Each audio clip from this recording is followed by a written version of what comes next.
Hi, everybody, my listening friends. Got a great book. It's almost Christmas time. I got my Christmas shirt on. I've got this book, The Legend of the Candy Cane. I think you're really going to enjoy it. It is written by Lori Wahlberg and beautifully illustrated by James Bernardin. So I hope you enjoy it as much as we do. One dreary evening in the depths of November, a stranger rode into town. He stopped his horse in front of a lonely storefront. The windows were boarded shut and the door was locked fast, but the man looked at it and smiled and said, "It will do."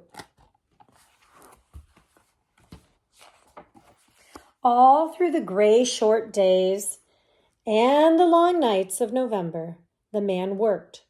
The townspeople could hear the faint pam, pam, pam of his hammer and the snish, snish, snish of his saw. They could smell the sweet, clean scent of new lumber and the deep, oily smell of new paint. But no one knew who the man was or what he was doing. The mayor hoped he was a doctor to heal his illness. The young wives hoped he was a tailor to make beautiful dresses. The farmers hoped he was a trader to exchange their grain for goods. But the children had the strongest, deepest wish of all. A wish they did not tell their parents. A deep, quiet, secret wish that none of them said out loud. No one spoke to the man. No one asked if he needed help. They just waited and watched and wondered and wished. But one small girl watched and wondered, waited and wished longer than she could stand. And one snowy day, she knocked at the stranger's door. "Hello," she said. "My name is Lucy. Do you need some help?" The man smiled warmly and nodded. Then he opened the door, and Lucy stepped inside. A long counter ran down the side of the room. Bare shelves filled the opposite walls. In the back were dozens and dozens of barrels and crates. "Could you help me unpack?" the man asked. Lucy's heart sank at the sight of all the boxes. What if they were only barrels of nails and bags of flour? But she removed her dripping boots and hung her coat on a peg. On stocking feet, she crossed the rough wooden floor and knelt beside a crate. "Please, open it," the man urged. Slowly, Lucy put her hand into the box and pulled out an object wrapped in tissue. Round and heavy, it almost slipped through her fingers. Lucy trembled a little as she unwrapped it. It was a glass jar. Lucy gave the man a puzzled look. "Go on," his head nodded.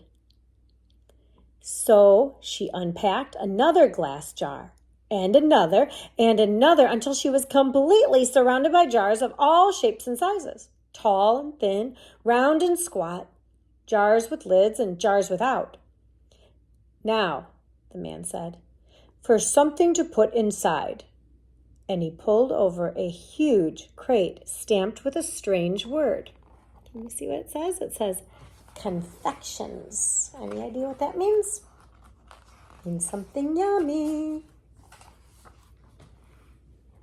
As Lucy unpacked, her eyes lit up. It was her favorite candy. "Oh, so much candy. Try some," the man said. She popped one in her mouth. Now she could hardly unwrap fast enough. Peppermint sticks, taffy, lollipops, chewing gum. Wide-eyed, she looked at the man. We wished," Lucy said. "Yes, I know," said the man. "And here it is. Welcome to Sunnyman's Candy Store. I am John Sonneman."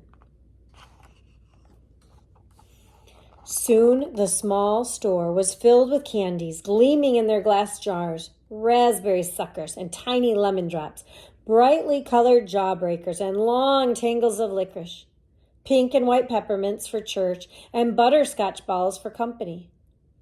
Then in the very last package, in the very last crate, was a candy Lucy had never seen before.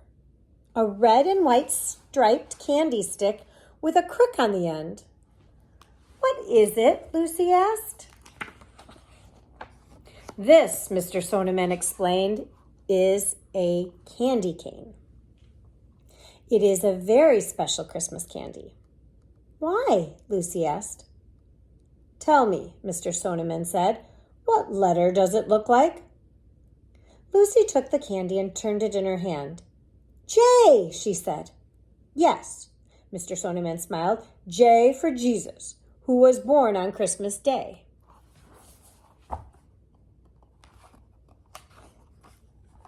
"Now, turn it over. What does it remind you of?" Lucy turned the candy in her hand. She peered down intently. "I know," she said finally. "It's like a shepherd's staff." "Who were the first to find out about Jesus' birth?" Mr. Sonneman asked. "Shepherds in the field," Lucy answered, "watching over their flocks by night." "But, Mr. Sonneman, what are the stripes for?" Lucy asked. The man's eyes grew sad. "The prophet Isaiah said, 'By his stripes we are healed.' Before he died on the cross, Jesus was whipped. He bled terribly. The red reminds us of his suffering and his blood." "But then," Mr. Sonneman continued, "the candy is white as well. When we give our lives to Jesus, his blood washes away our sins, making us white and pure as snow." "That," he said, "is the story of the candy cane." "Is it a secret?" Lucy asked. Mr. Sonneman looked at her for a long moment. "It's a story that needs to be told," he said. "Will you help me share it?"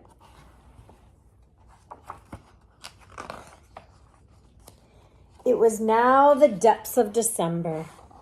The town was whipped round by blizzard winds. For days the sun hid itself. But every morning Mr. Sonneman and Lucy ventured out. They wore heavy woolen coats and bright hand-knit scarves, and in their stiff, mittened fingers they each held a bag. They went to every house in town. They traveled to every farm in the country. They knocked on every door. In every home they told the story. They left a small gift, and they gave an invitation.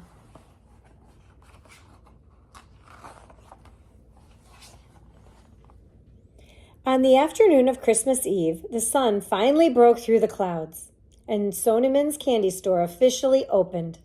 The mayor came feeling better than he'd felt in days. The young wives came dressed in beautiful smiles. The farmers came eager to trade grains for Christmas gifts. The children ran in dizzy circles. Yes, their wish had come true. Yes, they had come to share in the opening of the candy store. But they shared something more, something bigger, something better.